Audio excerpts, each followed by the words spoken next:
আসসালামু আলাইকুম ওয়া রাহমাতুল্লাহ। দেশের প্রধান প্রধান জাতীয় দৈনিক পত্রিকার শিরোনামে স্থান করে নেওয়া আন্তর্জাতিক খবরগুলোর মধ্যে আজ যা যা থাকছে। ট্রাম্পের শুল্ক নীতিকে বেআইনি আখ্যা দিল সুপ্রিম কোর্ট।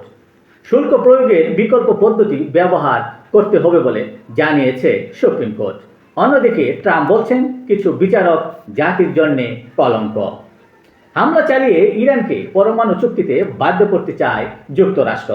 যুক্তরাষ্ট্র ও ইন্দোনেশিয়ার বাণিজ্য চুক্তি চূড়ান্ত।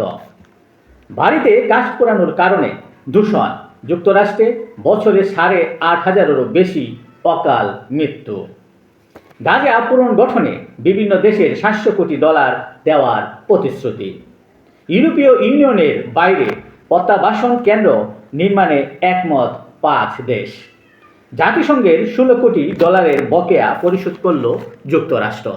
এই ছিল দেশের প্রধান জাতীয় দৈনিক পত্রিকার শিরোনামে স্থান করে নেওয়া গুরুত্বপূর্ণ খবরগুলো, যা নিয়ে এতক্ষণ আপনাদের মাঝে উপস্থিত ছিলাম।